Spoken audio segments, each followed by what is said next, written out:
இன்றைக்கி ஒரு 2 அடி ஒரு சராசரி மனிதனுக்கு வந்து நார்மலாகவே என்ன பண்ணுவாங்க அப்படின்னு பார்த்தோம்னா ஒரு 2 அடி 6 நார்மலாக இருக்கணும். ஆனால் இப்போ உள்ள காலகட்டங்கள் அப்படி இருக்கான்னு கேட்டால் அதோட குறைவாக தான் நிறைய பேருக்கு இருக்குது.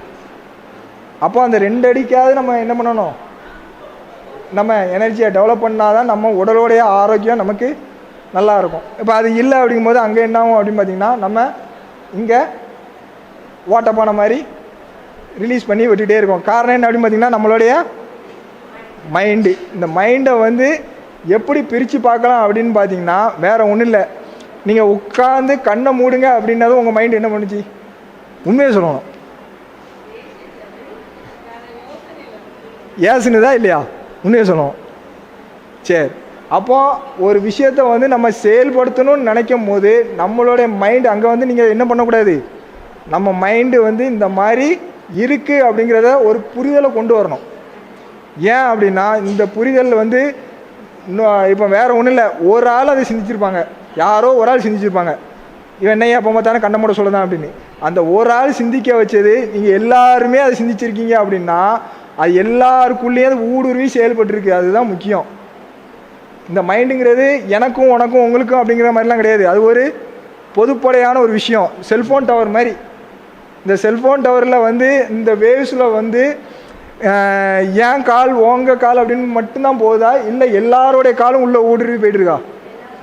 எல்லாரோடைய காலும் ஊடுருவி போய்ட்டுருக்கு. அப்போ எல்லாரோடைய காலும் ஊடுருவி போய்ட்டுருக்குங்கும் போது அங்கே என்ன ஆகுது அப்படின்னு பார்த்தீங்கன்னா நமக்கு யார் கால் பண்ணுறாங்களோ அவங்கக்கிட்ட மட்டும் நம்ம பேசுகிறதுக்காக தான் அந்த செல்ஃபோன்.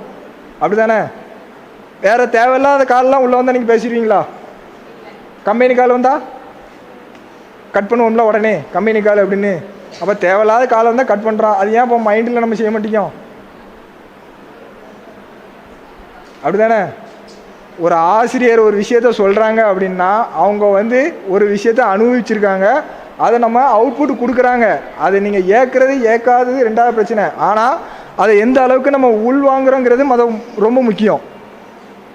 அதை வாங்கினா தான் அங்கே என்ன பண்ண முடியும், நீ ஓட்டப்பானையிலேருந்து அடைந்த பாத்திரமாக எம்டி பாத்திரமாக மாற முடியும். அந்த எம்டி பாத்திரமாக மாறினா தான் இன்னும் பல விஷயங்களை அவங்க கொடுக்கும்போது அது அங்கே என்னாகும், நல்ல ஆரோக்கியமாக ததும நிரம்பி பொங்கி வளரக்கூடிய ஒரு நல்ல பிளாட்ஃபார்மாக அதை அமைக்கும். சரியா? முடிச்சுக்கலாமா? சரி, இதோட முடிச்சு விடுவோம். நன்றி. இந்த வாய்ப்பை அளித்து கொடுத்ததுக்காக எல்லாரும் ஆசிரியர் பெருமக்களுக்கும் மற்றும் நம் பாலச்சந்திர சார் அவங்களுக்கும் ரொம்ப நன்றி மகிழ்ச்சியும் தெரிவித்துக் கொள்கிறேன். நன்றி.